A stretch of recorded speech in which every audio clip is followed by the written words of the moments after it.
Jack Kidd est irrésistible dans Novocaine, où son personnage souffre d'une maladie bien commode pour les bastons. Le thriller Novocaine de Dan Berk et Robert Olsen tient sur idées marrantes. Nathan Kane, son héros incarné par Jack Kidd, ne ressent aucune douleur physique. Il peut cependant éprouver des sentiments et du plaisir. Ces deux phénomènes le secouent et paquent un peu quand des braqueurs kidnappent sa copine. Le brave gars timide passe d'employé de banque, se prenant les pieds dans tous les tapis à justicier intrépide en moins de temps qu'il n'en faut pour l'écrire. Et oui, ça fonctionne.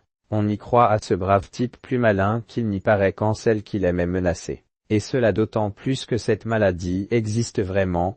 Elle s'appelle l'insensibilité congénitale à la douleur, ICD. Pour les intimes présente des avantages, on a pas mal et des inconvénients comme on ne souffre pas. On peut se blesser grièvement sans s'en rendre compte. 20 minutes, c'est demander pourquoi on aime autant son héros. Un garçon, pas comme les autres. Jack Kidd, fil de Denny Kidd est épatant. Le comédien est un comique né. Son personnage trouve un équilibre parfait entre naïveté d'anthologie et débrouillardise remarquable. Les références savoureuses à la série The Boy qui a fait connaître l'acteur apportent un degré d'humour supplémentaire à ses aventures. Jack Kidd fait un peu penser à Jim Carrey, période The Mask, par sa façon d'exprimer la candeur et son physique élastique. Un adversaire de choix autre. Fil 2, Ray Nicholson, le fil de Jack Nicholson, est un méchant parfait, sadique à souhait, évoquant le Joker que créa son père dans le Batman de Tim Burton. Son petit grain de folie furieuse sert de contrepoint aux qualités du héros en faisant grimper les enjeux autour de la jeune femme kidnappée jouée par Bemidde.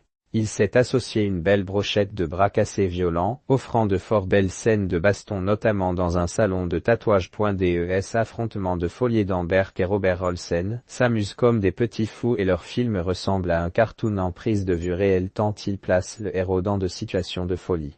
Le gars peut plonger sa main dans l'huile bouillante pour récupérer un flingue ou la hérisser de morceaux de verre pour en faire une arme redoutable. Ça ne lui fait pas plus mal que les tabassages en règle auxquels le soumettent les méchants. En fait, Novocaine, comme on le surnomme, est un super-héros presque ordinaire, ce qui le rend unique. Entre sadisme et romantisme qu'est le cocktail entre brutalité et douceur qui rend Nathan Kane très touchant.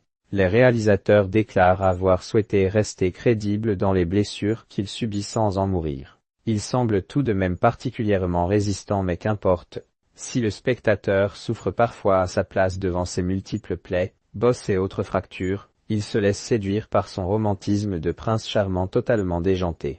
Il y est si attachant qu'on n'aurait rien contre un Novocaine Dux.